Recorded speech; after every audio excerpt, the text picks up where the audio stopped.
It's Friday, September the 9th, 2016. It's Meet the Movie Press. Jeff is in Toronto. He's supposed to be there. He didn't get drunk and get on the wrong bus. What are we going to talk about this week? We're going to talk about the Toronto Film Festival.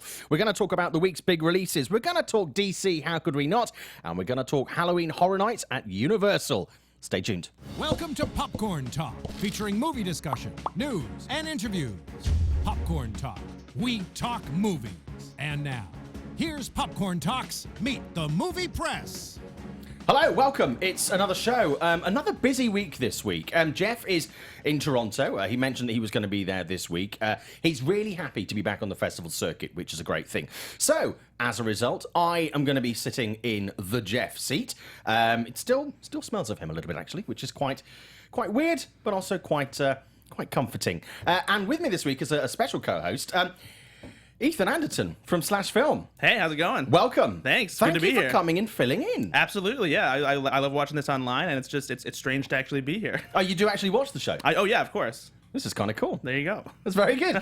So, for those people who perhaps don't know who you are, who are you? Who do you write for? And why are you here? Yeah, that's a good question. I'm Ethan Anderton. I write over at slashfilm.com, which is a film blog, in case you couldn't tell by the name. And I'm the weekend editor, and I also do some weekly stuff as well. And I'm here because, as we talked about, Jeff is at Toronto, and I decided to see if I could come here on the show, hang out for a bit, because I'm in Los Angeles for a short time. Because you don't live here. I don't live here. I live in the Midwest, about an hour outside of Chicago. So it's happenstance that I happen to be here for a show. And it also happenstances that is actually even a word, that you've actually done some supremely cool shit this week. That's true. I have. I made sure to fill my week out with a lot of fun things. I saw John Williams at the Hollywood Bowl on Sunday. Pretty cool. Yeah, I mean, he does it every summer, but since I don't live here, this is probably a once-in-a-lifetime opportunity for me, unless I plan to come here again during a summer. I went to a special Academy screening at Academy headquarters for Heat, because they have a new remastered printed, or actually it's a 4K remaster of the movie. Nice. Because they're going to come out with, they're supposed to come out with a 4K Blu-ray sometime later this year or sometime next year. And it looks gorgeous. There's a panel afterwards with Pacino, De Niro, Michael Mann, moderated by Christopher Nolan. That was an amazing experience as well. And now I'm here. So, I mean, that's a highlight as well. So where can we find you on Twitter? Twitter, I'm at Ethan_Anderton. Are you on Instagram? I am on Instagram, but I have to explain a little bit about myself in order to give that out, because Ethan Anderton actually isn't my real name. It is not. It is not. My real name is Bradford Oman, and that's my Instagram handle. Can we call you the Omen? You can. Okay, cool. Would you mind? Not at all. Obviously I can, but it's whether you're offended or not. Feel free. Okay, Ethan, thank you very much indeed. So, I'm going to talk about Heat with you later on, because I have questions about 4K. Fair so enough. we can talk about that later on. Let's start off. We'll get to the film news in a bit, but we've got a couple of movies that are coming out this week. Sully is a film that I saw on Tuesday. And if you're interested, you can read my review at IGN.com. I had the pleasure of critiquing it for those guys. Possibly one of the best films I've seen this year. It got a 9 out of 10 from me. It's Clint Eastwood directing, as we know. Tom Hanks plays Sully, the pilot who obviously landed the plane on the Hudson in January 2009. You haven't seen the film, but a lot of people are saying it's a return to form for Clint Eastwood and a return to form for Tom Hanks, because they've both done some kind of questionable movies, or certainly disappointing movies over the last couple of years. Are you excited about seeing them together and working in this way and sort of both bringing their A game? I don't know if I would say I'm excited. I'm definitely interested. I'm always up for seeing a new Tom Hanks performance. Clint Eastwood has been hit or miss for me in recent years. I wasn't a big fan of American Sniper.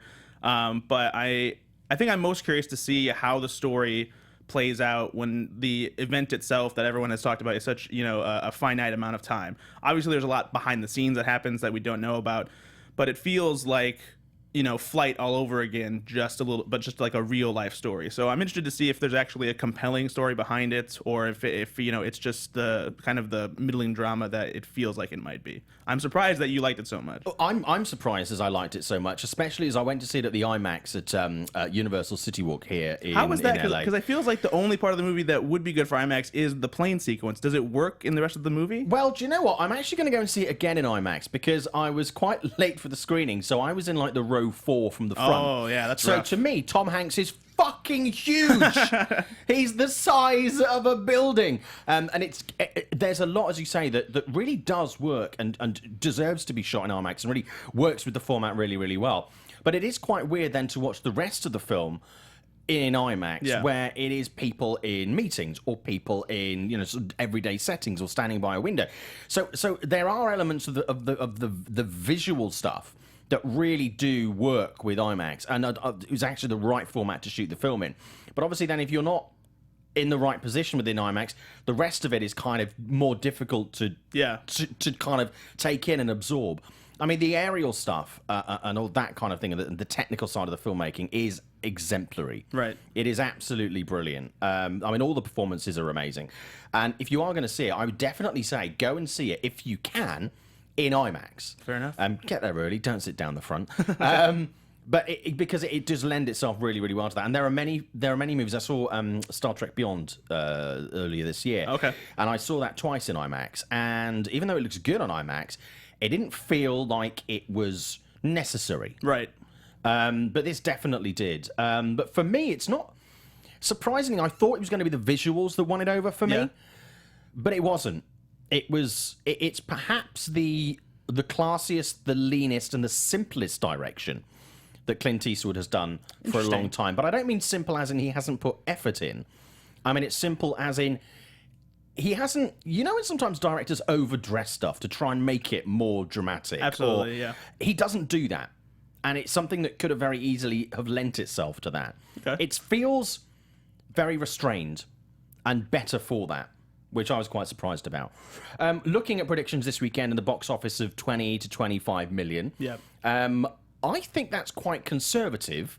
I think it's going to do very well, but there doesn't appear to be that much buzz about the film. What are you getting from audiences? Part of me feels like that maybe there's not a lot of buzz because I think this is going to be a movie that hits with a lot of older audiences, and a lot of times you don't necessarily hear about that buzz because those people aren't really online commenting on articles, like showing their excitement on Twitter and that kind of thing. And if anything, I think that if those people turn out for the movie, they're going to get maybe larger box office numbers. Because a lot of times, you have no idea what that group is going to be interested in. And with Tom Hanks in that role, Clint Eastwood directing, and a story about this hero from real life, I feel like that's going to get a lot of older people in the seats. Now, when someone says that they love Tom Hanks and their favorite Tom Hanks movie is Forrest Gump, what do you think? I mean, that's definitely like I feel like a large consensus, especially in the United States. That's a homegrown American movie. That's usually a general audience perception. I know that among people who are in the industry or film critics and that kind of thing, they've come to not like Forrest Gump as much. Don't think it deserved to win Best Picture over Pulp Fiction, that kind of thing. But I think you can't deny that that's, just a true slice of Americana, and that's a great performance for Tom Hanks. And I think it's a great movie. Not sure if it should have won Best Picture, but I don't understand the hate for it that's come in the years since. Yeah. So what do you think? I mean, for me, I really had a problem with Clint Eastwood's Jersey Boys. That's one I haven't seen yet, but I have not heard a good thing from anybody. I was so massively disappointed with that movie because I was disappointed with Clint Eastwood. Because he managed to make a stage show that is actually really good, and the story is really interesting. Deathly fucking dull. Which was just quite amazing. Especially considering his talent. And it kind of bugs me when a director who is so capable and can so effortlessly create a great movie takes something that appears to be quite simple and then just kind of takes all the life out of something. Yeah. He's done the opposite with this, so it's definitely worth checking out. When the Bow Breaks is probably the other big release of the week. It's kind of I haven't seen it. It's kind of weird. I'm kind of obsessed with this kind of husband and wife. Someone comes in and tries to steal the husband, or husband fucks somebody, and then that person gets, well, now you're mine, kind of thing. I like those movies. I know they're absolute trash, but I think this... I'm actually I don't know whether I would spend $15 going to see it in the theatre. I don't think you need to see it in the theatre, but I am going to go and see it. Is that wrong? I mean, do you I mean, if you're curious, like, just do you like see the movies that you want to see? That's what everyone does. So if there's one thing that I'm interested in about the movie, it's that the star in it, or the young woman who is doing the seducing. What's her name? She's newer. She is, yeah. This is her first major movie. She's done some TV stuff before. Well, okay, yeah. and she's also in Paper Town. She plays the girlfriend of one of the main character's friends, and she's like a very fun, light character in that movie. And so to see her do this kind of turn, I was like, is that who I think it is? And I looked, and sure enough, it was. So that's a surprising thing. Yeah. I don't know if I'll go out of my way to see it, but there definitely seems to be the sort of resurgence in these kind of like steamy, sort of thrillers. Well, I don't think they go. It's one of the genres. I think that there are a handful of genres that don't really go out of fashion, because there'll always be someone who wants to go and see this. Yeah. And I think because it's so easy to consume, you can switch your brain off. Yeah. And I think because we've got so many movies like superhero movies now where you actually do have to cerebrally engage, because they're not just about someone running around in tights saving people from buildings. Right. There's a bit more of intelligence to them. Yeah. And I think when you get something like this, and it involves hot women in underwear and hot guys with their shirts off, it's very easy to enjoy. They're looking at 10 to 12 million in the box office this weekend. I think that's totally achievable. I think because there's a lot of stuff that's holding over that I think people are kind of done with. It's just kind of picking up the ends right now. Yeah, absolutely. And we're starting to see this sort of, the end of the summer and the start of moving into awards season. This is a nice little palate cleanser.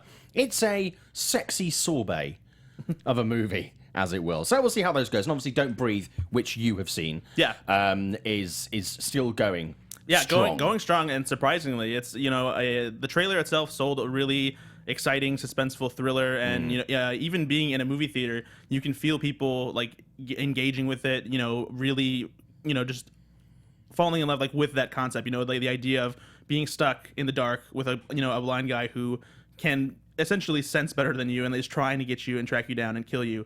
The trailer sold a great movie, and the movie does live up to the hype. Like it's super suspenseful. There's a couple twists and turns that you don't expect, and it's relentless in its brutality, and just the chase keeps going. And so I can understand why it's doing so well continually. I think word of mouth on that film is particularly strong as Definitely. well. I think, and I had this conversation with Sony when it was actually released. It was pitched initially, sold to audiences as a horror film. I wouldn't necessarily.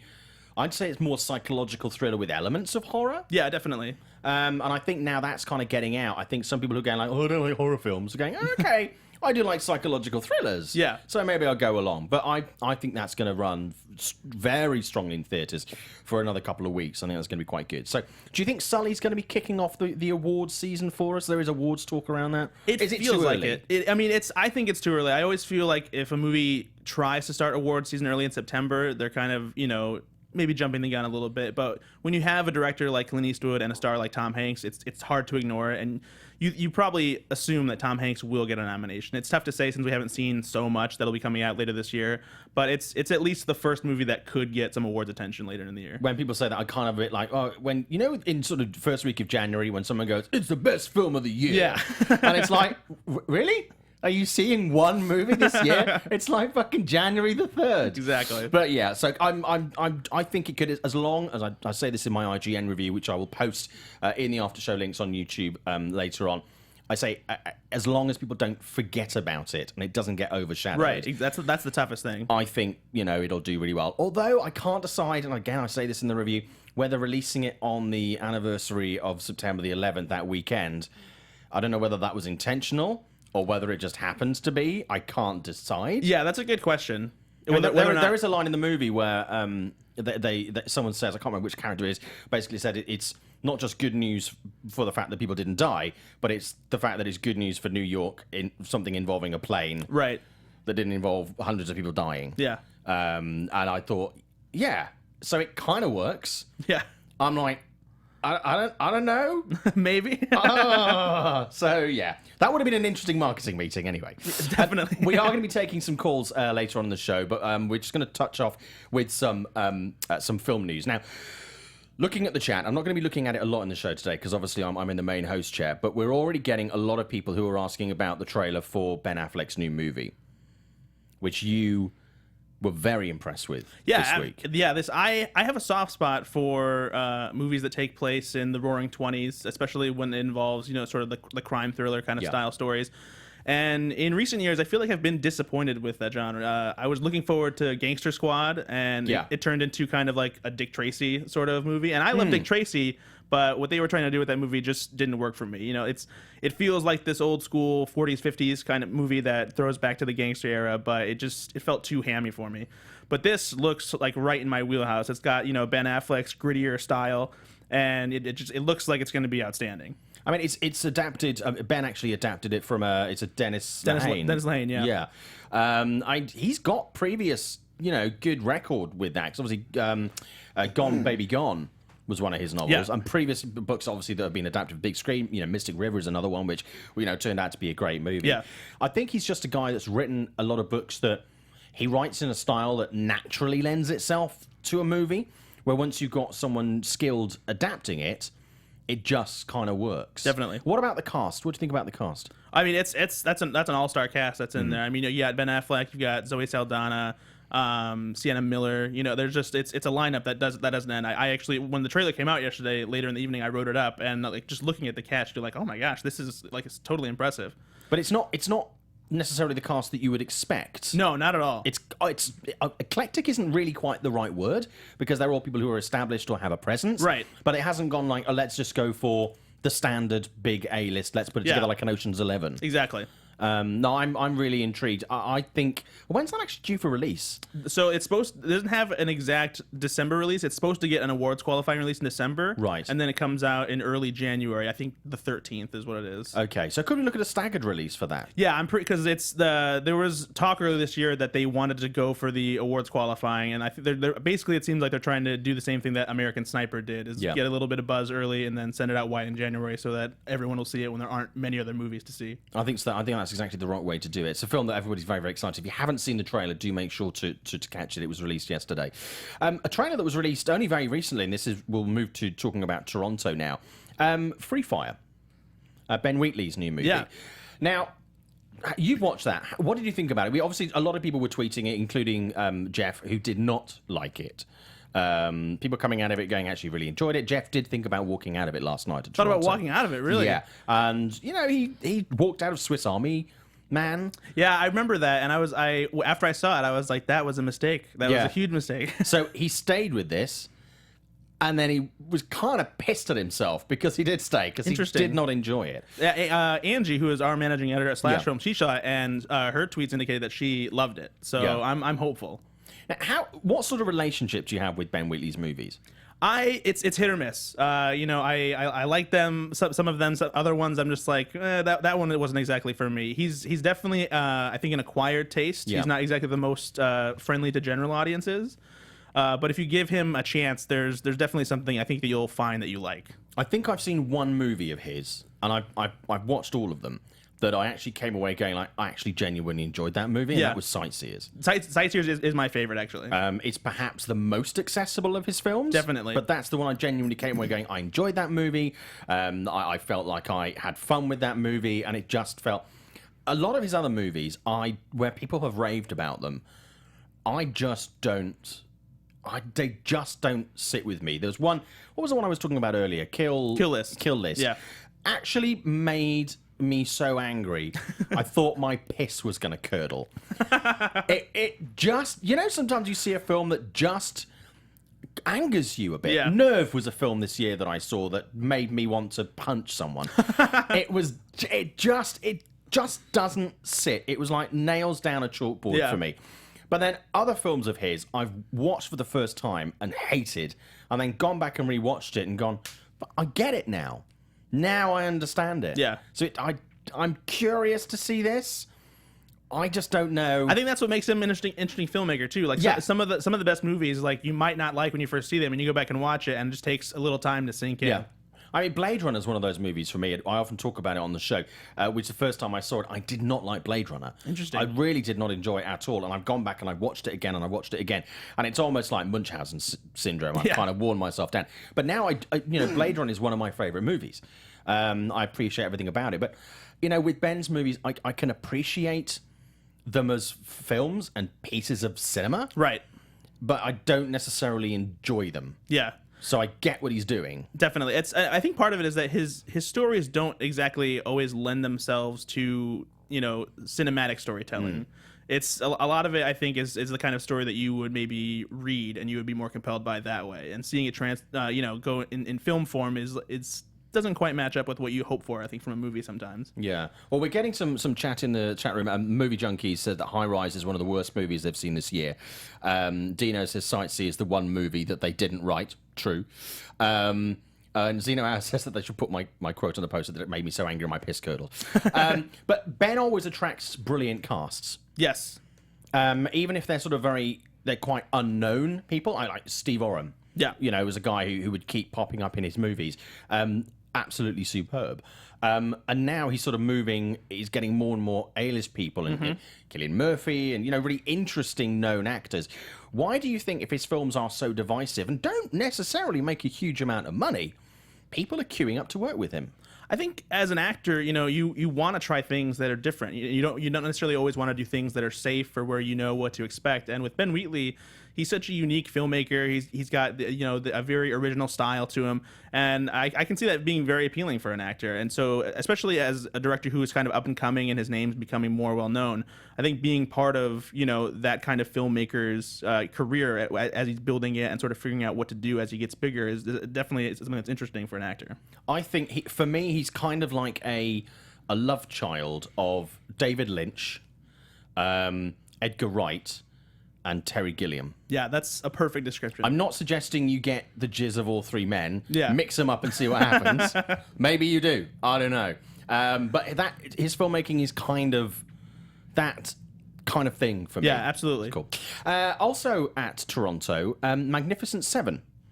I read Jeff's review for Mashable. If you haven't, we can put links to it in the show notes afterwards as well.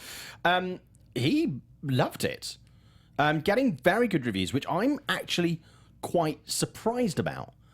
Have you been monitoring that, and what do you think about the reaction the film has got? It seems to be very favourable across the board. Yeah, I've seen most of the reviews I've seen have been people have loved it, and they've been surprised that it is so good. There's a couple that I saw that they said basically they weren't really sure why it existed. It feels like a movie that didn't need to be made. But everything that I've seen is that Antoine Fuqua kind of takes the Magnificent Seven, updates it, makes it wholly entertaining, exciting, and exactly what you would expect from the movie that the trailer delivers. Why do you think, then, that Sony have held this for... Is it purely to hold it for festivals, to kind of give themselves a little bit more kudos? Or should they have released it in the summer? And do you think it would have been more of a bona fide surprise summer... proper blockbuster? I think they were smart to hold it for September. September is a month that it just follows summer. It's right before award season. There's not a lot that happens this month. And if you would have released Magnificent Seven during the summer, it would have been overshadowed, crowded. It wouldn't, have had as much attention because there are so many blockbusters over the summer now. It's way too crowded. And so to hold it to September, to get some reviews from festivals, that kind of thing, it's only going to work in their favor. I think they knew that they had a good movie on their hands and that it was going to get decent reactions. And if anything, a movie like Magnificent Seven stands out at festivals because most of the time you're dealing with indie dramas, smaller movies, and that's the kind of movie that will, people will go just maybe for a break from the usual festival, scheduling. Have you managed to see it yet? I haven't seen it yet. I haven't had the opportunity to catch a press screening yet. Seeing it a week on Tuesday. I'm not a fan of cowboy movies. I do love the cast. Yeah, the cast is great. I'm iffy on the director. Some of his stuff I love. Some of it I'm not so hot on. Yeah, I agree. So I'm genuinely intrigued to see this, and I like that going into movies like that. Also, let's touch on Arrival. Got, again, very strong reviews yesterday. Great cast. Great director. Yep. It's a move back towards intelligent sci-fi that we haven't seen for a little while. Right, exactly. Do you think audiences will engage with that, though? Or do you think they do just want to see kind of the less cerebral sci-fi? I hope that they want to engage with it. We definitely don't get smart sci-fi as often as we should. And it can be hard for people to engage with a movie that makes them think and isn't just aliens invading, explosions, that kind of thing. And so I hope that treating sci-fi as, you know, exactly what it should be, where you blend, you know, the sci-fi element with grounded real life scenarios, you know, imagining what it would be like if we're trying to engage with an extraterrestrial life form, figuring out their language, that kind of thing. I hope that audiences will give it a chance, because it sounds absolutely incredible. Obviously, you know, the cast of Jeremy Renner and Amy Adams, two people I think that have been involved in projects over the last couple of years that they haven't perhaps been right for them. I would agree with that. And I think it's giving them a chance to actually shine as actors. I don't like using the word artist. I think it's a little bit wanky. I mean, effectively, they are artists. But I am genuinely... She's been sidelined a lot into roles which are really kind of below her. Yeah. And Jeremy Renner's been kind of, you know, it's a poor man's Matt Damon, but he kind of feels that sometimes. Yeah, you know, definitely. Obviously, you know, Bourne Legacy is a good example of that. And even in Mission Impossible, he was supposed to take over the franchise, and then it's like, no, Tom Cruise is still doing fine with this. Yeah, and I enjoy watching him. Yeah, and I'm really looking forward to seeing him exercise those dramatic chops. Yeah. So those are the big films at the moment from Toronto. Obviously, where Jeff is. Jeff will be back next week. Let's talk about some other things. I'll go down my list quite quickly. Shailene Woodley said in the last few hours that she's not going to do the Divergent TV series. The Divergent movies have not really been the cash cow that the studio thought they were going to be. No. It was Lionsgate, I think, hoped that it was going to be the next Hunger Games for sure. them, and it just didn't do it. No, it didn't work out. Now, she's saying she's not going to do it because she didn't join the series to do a TV show. Right. Which I think is, I get what she's saying, but fucking Meryl Streep is doing a TV show. Yeah, TV. It almost sounds like she's like insulted by the idea of doing a TV show. But some of the best storytelling right now is being done on TV. Yeah. And I think people are doing more interesting things with the budgets that they've got. I think it would work quite well as a TV show. So I was quite surprised she said that, because she seems to be, as an individual, I don't always agree with her career choices, but she appears to be quite savvy. So I was quite surprised by that. I think part of it is, from what I recall, when the news came out that they were going to just turn the last sequel into a TV series kind of story, that she was not aware of it when the news went out. So if anything, maybe she feels kind of slighted that she was like left out of that decision. Yeah. And so that could be part of it. That could be it. Do you think kind of the bubble has burst on this YA type of movies? I think so, and I hope so. I feel like we've seen enough sci-fi, dystopian, young adult stories where, you know, the main character has, you know, betrayed their people order, and they don't necessarily know it, and they're trying to, you know, figure out what's going on. Yeah. It's you have Maze Runner, you know, and then you have like some of the other failed ones, like there was like Mortal Instruments, and there was Beautiful Creatures, The Fifth Wave, all this kind of stuff. And there's some interesting differences in the stories, but at the core, it's basically the same kind of character trying to achieve the same kind of goal. So where did it all go wrong? You know, I feel like it's kind of the same thing when studios started grabbing up all of the comic book properties after X-Men hit big in 2000, and some of them, you know, didn't work out. Like Ang Lee's Hulk wasn't a big hit, and there was Daredevil and all that kind of stuff. And so I think once studios saw that Hunger Games was huge, and, you know, Twilight, that kind of thing, they grabbed all this stuff that they figured would appeal to younger audiences, and some of it just didn't translate well at all. Has the audience just grown up? I think that's definitely part of it. It's for some of these books, it's been years since people read them when they were kids, and so they definitely have grown up a little bit. And another part of it is when you're a fan of books like that, when you see the movie, it just doesn't necessarily live up to your expectations. You know, very very few major book series, when they're adapted to films, actually, I think, please their fan base. You know, there's Harry Potter is definitely one of the most successful, if not the most successful. Lord of the Rings, that kind of thing. But it's tough to please a fan base like that. Moving on from that, Lexi Alexander very quickly announced going to direct a biopic about Chris Benoit, the wrestler. It's going to be called Crossface. Lexi Alexander, I think, is a really good. I think, you know, wrestling fans will obviously know who Chris is. Right. They'll know his story. Lexi Alexander, I think, is a really good choice for that. She's done. I mean, they're not great pieces of cinema, but the way she's handled them, I think she's handled them very well. Punisher, Warzone, one of the least successful Marvel movies of the entire catalogue. Not a great movie. I stylistically like her. I liked what she did. It was, in the UK, it was called Green Street. Here it was called Green Street Hooligans with Elijah Wood. She directed that. I do like her style. I think she could do something very interesting with that. I mean, is that a film at all that gets you even remotely excited? Any aspect of that? I mean, like the story, of like a wrestler like Chris Benoit, he's like, it's tragic, it's interesting, it's compelling, and so someone like Lexi Alexander taking on a movie, because lately she's been doing stuff like directing episodes of Arrow and Supergirl and that kind of thing. So I think for her to take on a story like this it's a little bit outside of her wheelhouse, and so seeing her take on a different kind of story, I think, would be interesting. We're going to take some calls in just a second, but so I'll give you the number now. It's 424-253-0504. That's 424-253-0504. Obviously, if you're listening to this after the live feed, don't call in because we won't be here. I might be on the toilet or something, and I won't answer the phone. But if you do want to chat, feel free to talk about anything we have already discussed on the show, or if there is a burning issue that you would like to discuss, we can talk about that. But keep your question nice and tight. What would you like to talk about, Ethan? What would I like to talk about? Let's see. One thing that I think is interesting is this whole rumor about James Bond that came up earlier this week.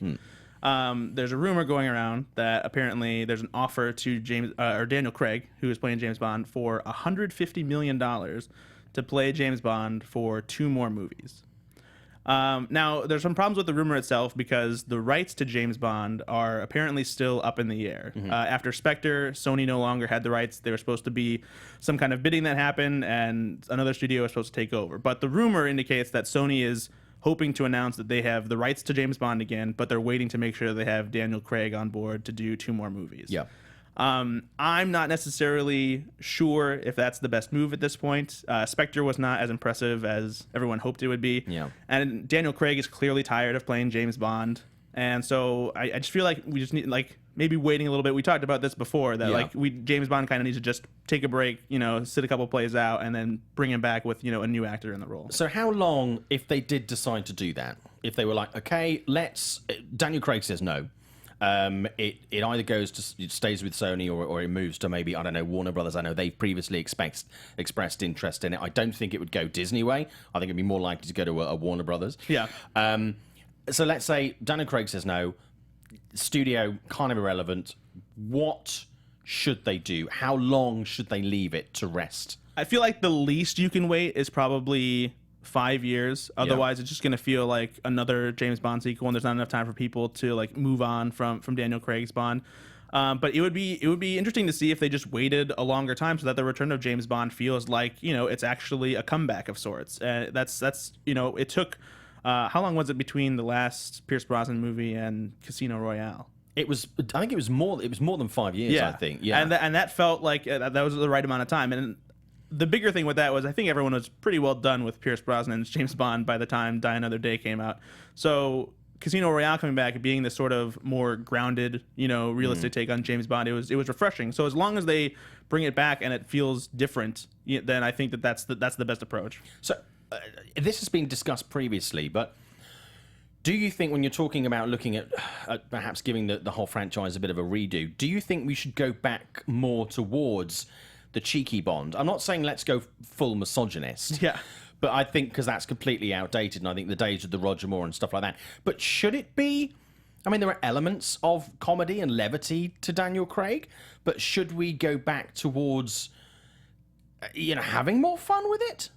I really don't know. It's tough to tell because some of the more, like the brief moments of humor in Daniel Craig's Bond franchise have been amusing. It's been funny, but I feel like nowadays it's hard to go back of having a serious, secret agent hero who is also joking around, making all these puns and that kind of thing. It's very difficult to mash those up. And I think that the old Bond, it was a unique time, in the 60s and 70s when that style was kind of like, everyone was like, oh yeah, that makes sense. But I think as humor has evolved and how humor and action blend together, like it doesn't work very well anymore. You have to have a certain style of movie for that to really actually come together. And obviously Mendes has now moved on to different projects. He's already looking at doing theatre, and he's working on the James and the Giant Peach live action, which is going to take him out of action really. I mean, I don't know how far he is with that project, but 3 years would be reasonable. So he's obviously not looking to take this on.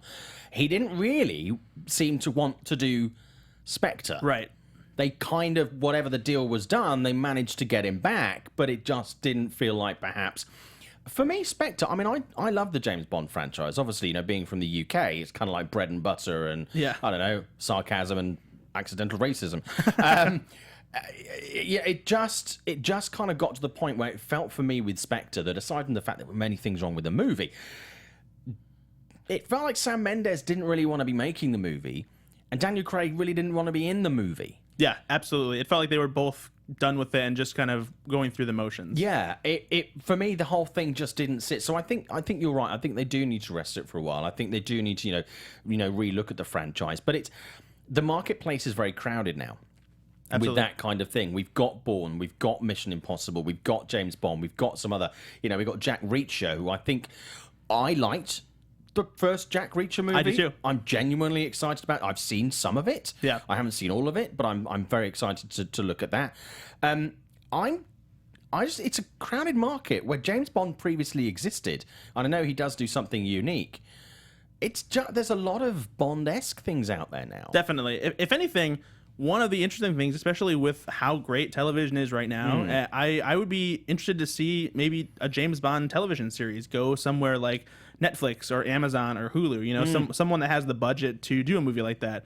I think... Well, we're seeing Jack Ryan now. Yeah, Jack Ryan's at Amazon now, Yeah. and John Krasinski even recently said that they were going to try and do it with a movie-sized budget. And so if they can do stuff like that for a TV series, why not try a James Bond TV series so that way you can have these serial adventures and keep the character around and change up the medium a little bit. Well, we've also got obviously it's slightly different, but it's kind of a similar sphere. Vin Diesel and the new Triple X movie.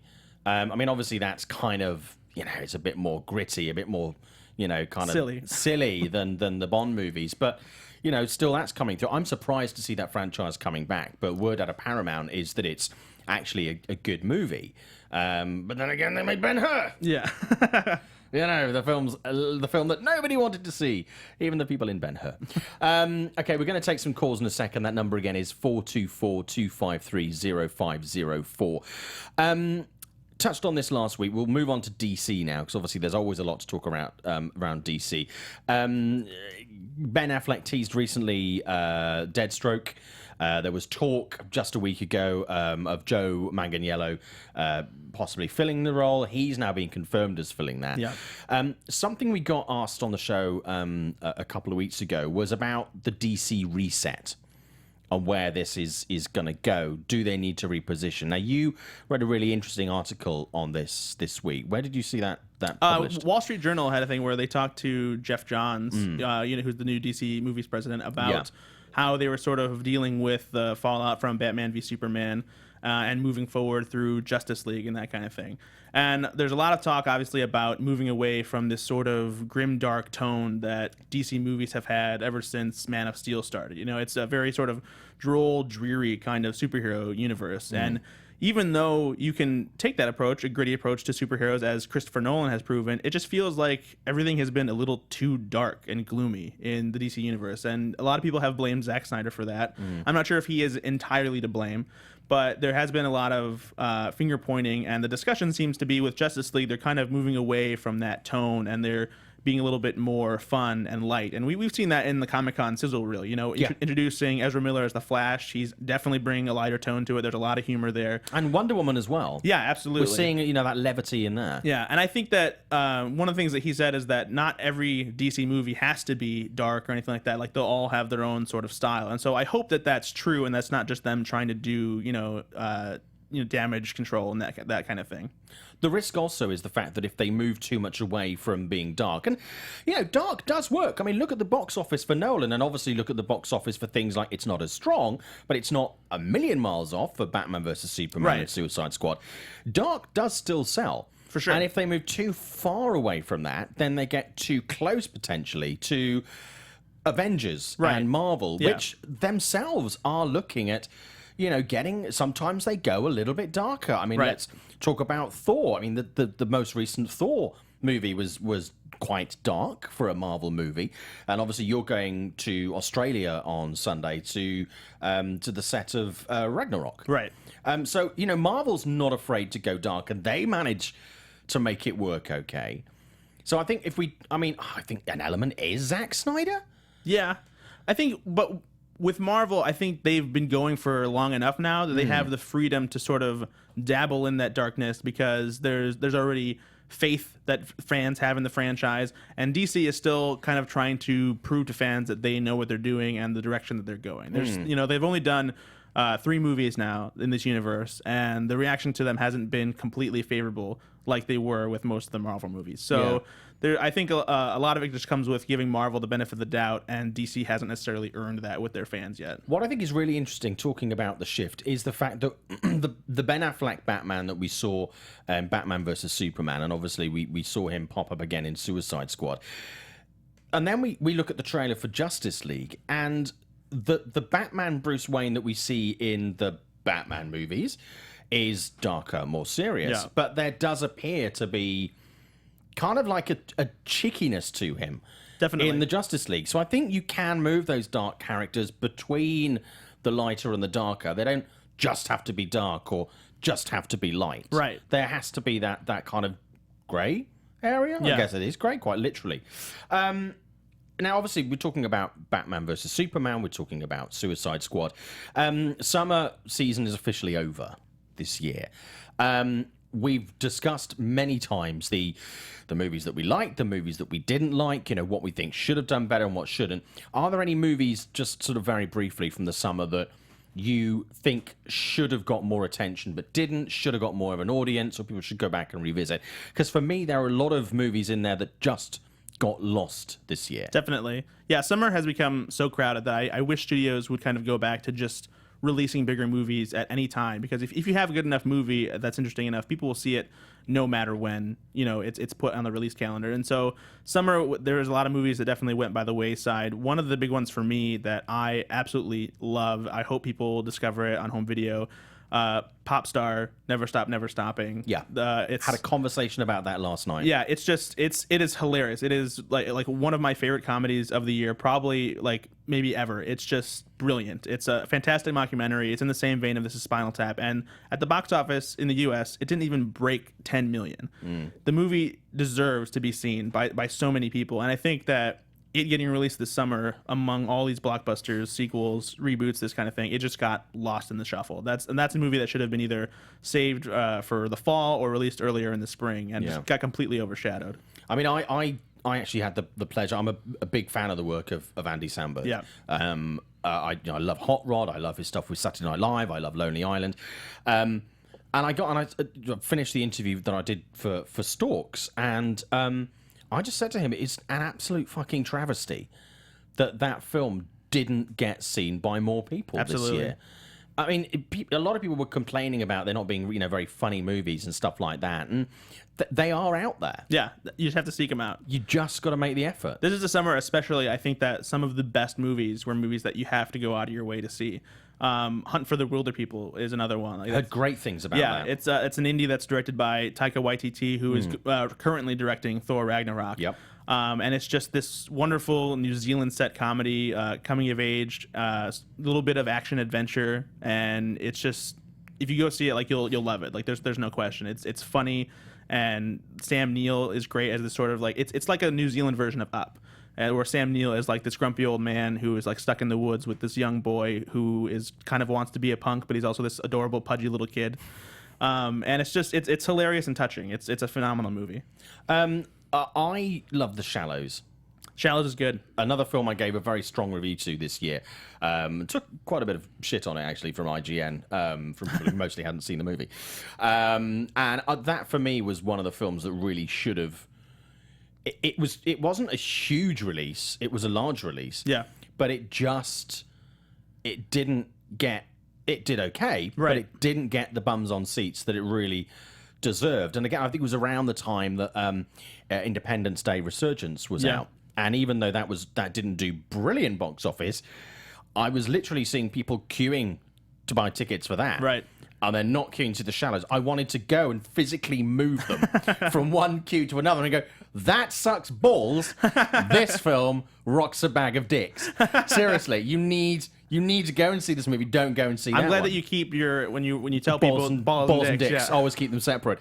But yeah, it's just these films are out there, and then people I'll torrent it or I'll wait for it comes on home entertainment, and I can stream it. And it's like, this is why these films don't get made by studios as much as they should do, because even though they're small budget, they do need to make a decent amount of money back. For the studio to keep investing in these smaller movies. Absolutely. Those probably were the films for me this summer that I think people should really, have made more effort to go and see. I mean, because like we discussed, Suicide Squad, films like that of that genre, and not to pick on that one specifically, but some of these big studio movies, they don't necessarily need your money, right, as much as these smaller movies do.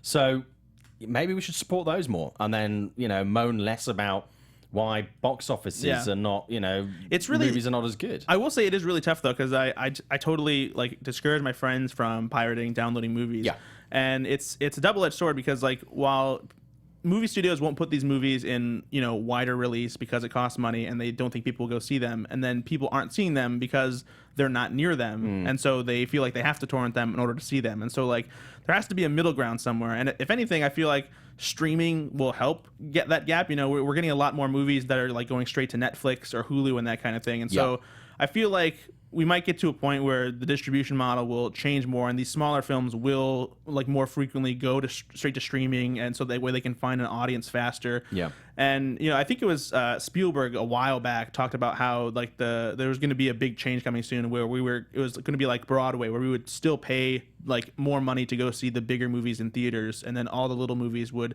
start coming out in different ways, and would get even smaller releases than they do now if you really wanted to see them. I mean, I think the VOD model is really interesting, and I think obviously we're seeing some of the smaller movies doing that, coming out, but I think there are certain large studio movies that would benefit from that. I think if Don't Stop Never Stopping had a theatrical release and perhaps tied in then with a streaming release as well. Right.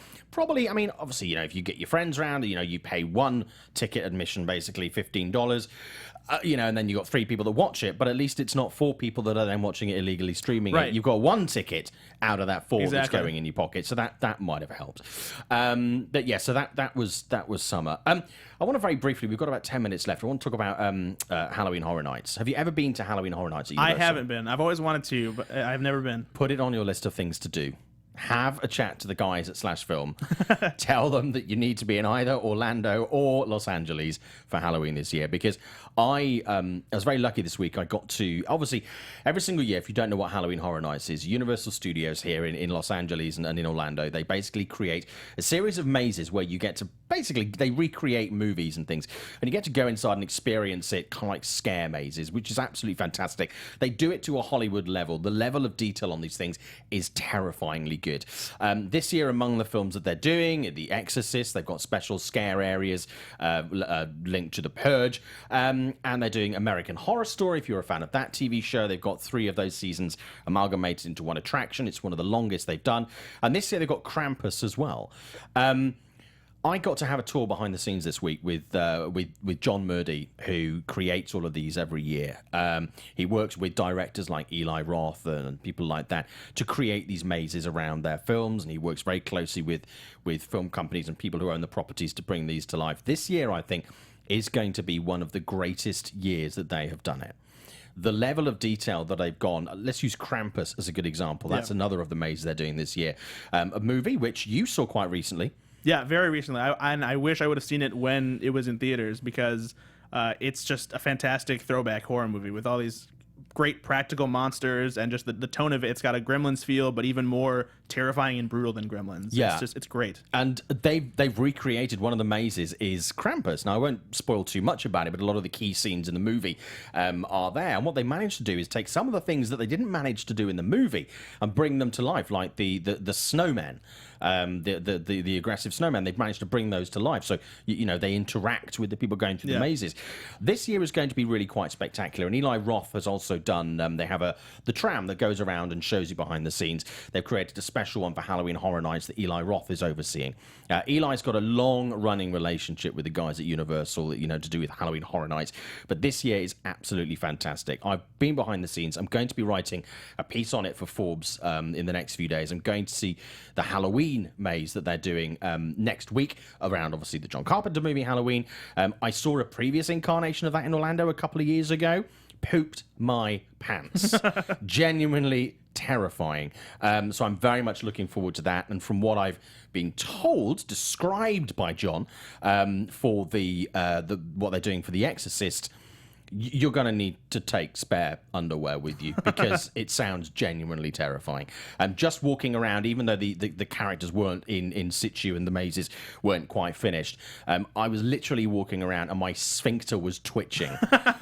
It is going to be beyond creepy. So that's something you should check out. What else caught your eye this week?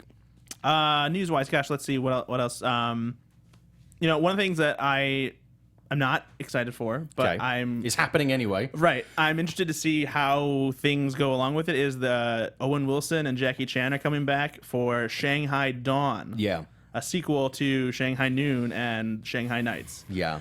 I wonder now if we're getting to the point that we're far enough into the 2000s that we're going to start this resurgence of 90s movies. That's early 2000s, but that has the style of like Rush Hour and those kind of buddy action movies. Yeah. And so if we're starting to get to the point where we're going to start recycling those kinds of movies, because no one was really clamoring for, another installment of the Shanghai Noon franchise. It's been in the works since after Shanghai Nights came out. Like there's even like Owen Wilson was even talking about it right after that sequel came out. And so part of me hopes that maybe a resurgence of Jackie Chan will happen because I feel like his brand of action really always needs to be paid attention to. Well, he had a massive movie in China. It's one of his biggest markets. But a movie he did with Johnny Knoxville. Yeah, Skip Trace. Yeah, which earned a stack of money. Did it really? Yeah, it earned a huge amount of money, and it's gone straight to streaming here. Well, it doesn't look great.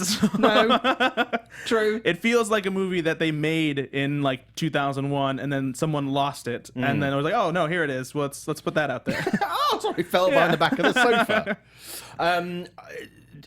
Jackie Chan obviously is it's very timely because he's going to get his lifetime achievement Oscar this year. Shanghai Noon as a season, though, the Shanghai movies, I would have been okay if they'd left that alone. Yeah. If anything, I feel like I would have preferred and been more receptive of a Rush Hour return. I mean, obviously it's a more successful franchise than the Shanghai Noon Chris Tucker series. would have appreciated that. Probably. Yeah. So I don't know. It's I'm worried that like we're gonna start seeing all these 90s sort of tropes come back, and the nostalgia will be there the way it has been for the 80s for a while now. Thankfully, there has been a decent amount of like 80s nostalgia stuff, but I just don't know if the 90s has the kind of stuff that we really need to start recycling just yet. And Jared Hess, you said Napoleon Dynamite is going to be... Yeah, he just was signed on as director. That was the big update. And seeing the trailer for Masterminds, a movie that was supposed to come out last year and is now coming out a year later here, doesn't really inspire a lot of hope. No. So, and in some other territories, it doesn't actually have a release date. Right. Which I don't have a huge amount of confidence in that movie. I'll admit with you, I've seen the trailer a few times. I've yet to laugh. It's not. That also feels like a movie that has been just waiting around forever. The comedy feels very outdated in a way. Like a lot of slapstick. And it's a shame because I love everybody involved.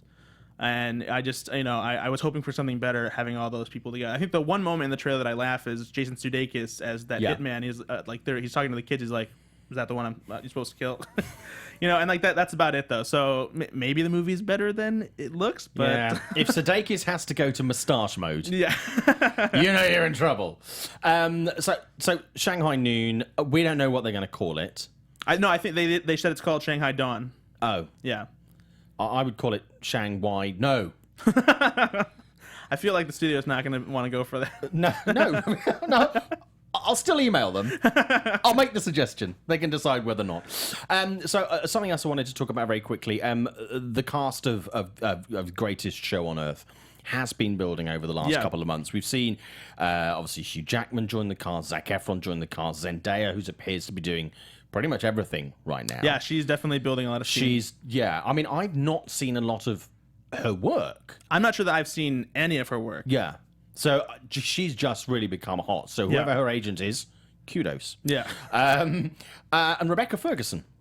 Looks like she's joining the cast, which would be good. Obviously, the next Mission Impossible movie, which she's supposed to be in as well, that's kind of up in the air right now. So she needs to fill her time. So I like her. I think she's great. Yeah, I really fell in love with her in the Mission Impossible franchise. She's she's sexy, but she's also a great actress. It's I'm really excited to see what else she does. She's obviously got some skill behind her. And like Renner as well, exercising those dramatic muscles. Absolutely. Seeing something a little bit different from her, from just being hot and really cool at action, which sounds a bit misogynistic, but that's kind of how she's been. No, there are plenty of actors who fill that role, and they don't do a lot of dramatic work, and she can just go in and out of a variety of things. So what else this week? We've got a couple of minutes left on the show. What else this week caught your attention? What else this week caught my attention? I'm excited because they confirmed this week that Paul Thomas Anderson and Daniel Day-Lewis would be reuniting and making a movie that will be released in 2017 for an awards qualifying release. Unfortunately, we don't know what it's called yet, and the only hint that we have at what it's about is that it's supposed to be set in the fashion world in 1950s London. So that's pretty much all we have to go on. There was, I think Vulture had they did a deep research thing, because at the time it was understood that it was going to take place in the fashion world of New York in the 1950s, and they did this whole research thing of who it might be about based on P.T. Anderson's previous work and what Daniel Day-Lewis likes to do with his roles, and they pinpointed it to this fashion designer Charles James, who actually works out of Europe and designs these really elaborate gowns for a lot of royalty, I believe. But since it's not New York anymore and it's London, I wonder if that changes their guess. But they did also indicate that a lot of New York fashion world around that time did have designers that were from Europe working in New York. So we could just maybe see a balance of both, and that could be accurate. But otherwise, nobody knows what this movie is going to be about. I just love him as a director. Absolutely. I mean, even one of my favorites. Yeah, I mean, even if I don't necessarily love all his movies, again, he's someone that I can just watch their work and go, nice work. Yeah. You, sir, are a good director. Exactly. Yeah. Magnolia is one of my favorites. Beautiful. Punch Drunk Love is easily the best thing Adam Sandler has ever done. Yes. And then he also did that movie with Don Cheadle that was set after 9/11. Oh, Reign Over Me? Yeah. I like Reign Over Me, but I think that the difference between that and Punch Drunk Love is it's still a pretty big gap for me. Yeah. It's certainly not Little Nicky. Right. Yeah. Yeah. I think that's even Adam Sandler's going, have we got anything else we can watch? There's not Little Nicky. Anything else that caught your eye this week? Just before we wrap up. No, I mean, I think that's pretty much it. I mean, we could talk about the Heat event. That was something that very good reminding me on that, actually. The Heat event, obviously a lot of the cast director turned up, and the whole idea was basically obviously to talk about the movie, but to show it in this new 4K. Yeah.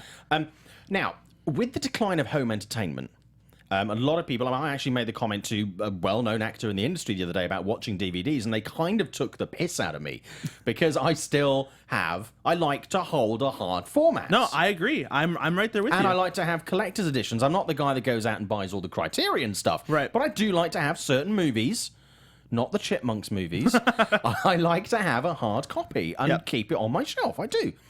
And they kind of mocked me. And I still own a nice TV, a 4K TV. Me too.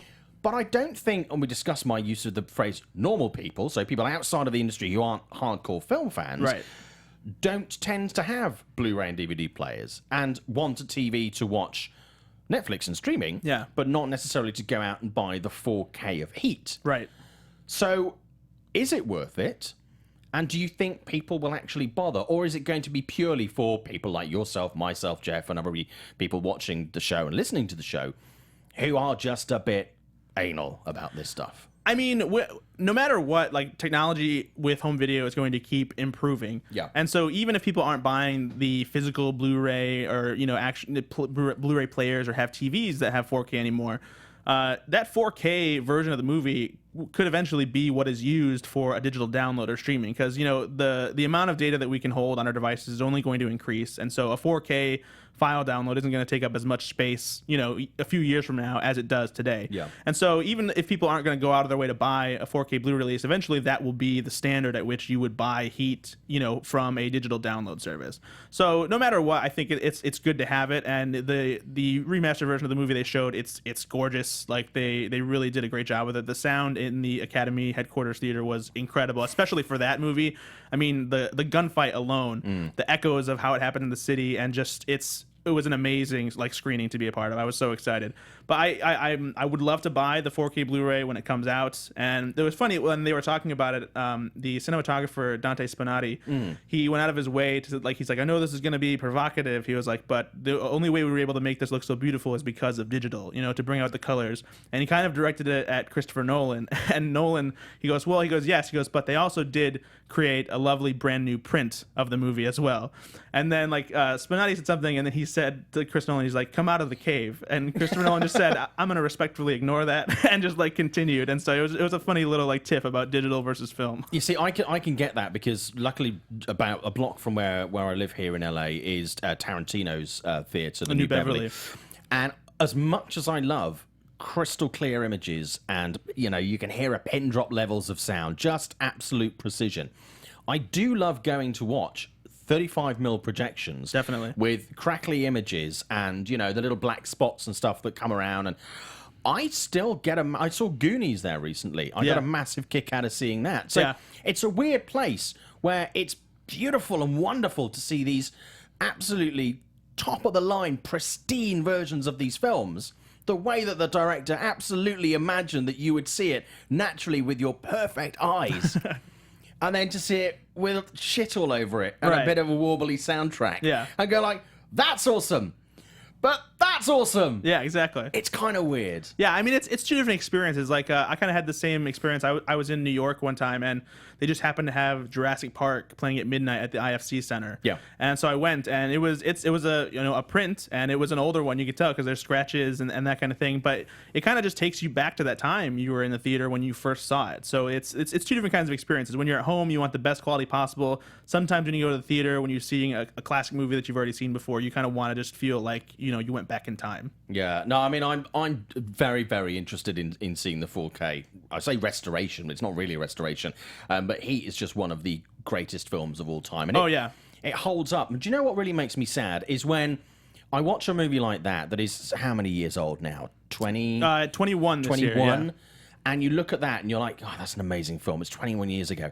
And then you look at some of the shit that is put out in theatres these days. I actually had this thought. It suddenly occurred to me watching Sully the other day that as much as I loved Sully, I probably wouldn't buy it on Blu-ray because it won't be the same experience watching it even on a big TV at home. It's not going to be the same experience as watching it on an IMAX or even a big theatre screen.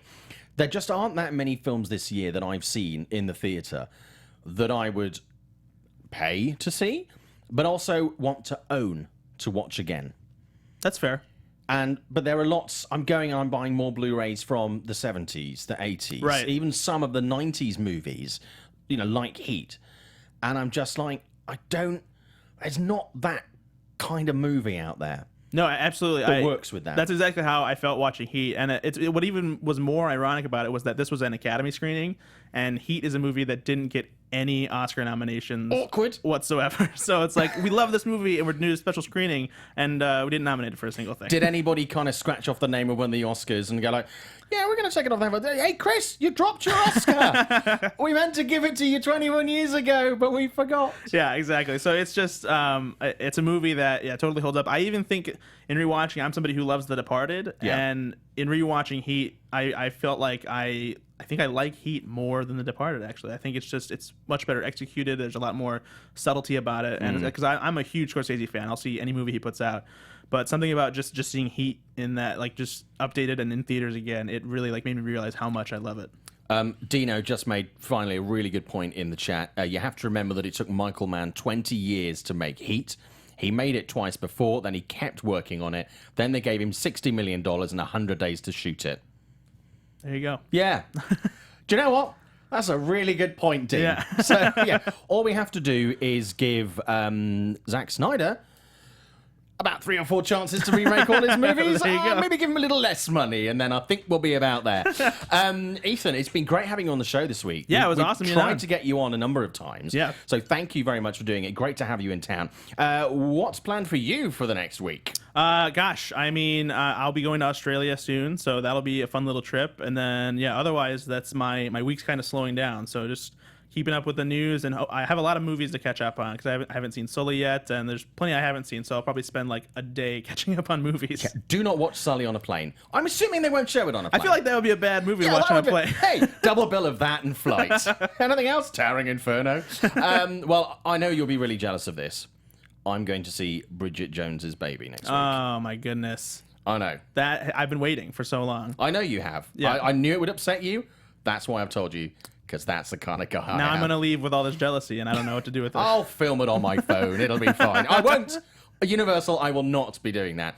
Ethan, where can we find you online? Slashfilm.com. I write there pretty much every day, and you can find me on Twitter at Ethan_Anderton. My name is Simon Thompson. Jeff is going to be back next week. You can find me on social media at ShowbizSimon on Twitter and Instagram and on Facebook. This is Simon Thompson. Thank you for watching this week. Don't forget, tell your friends, tweet, like, subscribe, do anything you want. Send us money. No, don't send us money. That's actually kind of illegal. But do the rest of the stuff, because that'll be all good. And we'll be back next Friday. Thank you very much for watching, and have a great movie week. From producers Maria Menounos, Kevin Undergaro, Phil Svitek, and the entire Popcorn Talk Network, we would like to thank you for tuning in. For questions or comments, be sure to visit popcorntalk.com.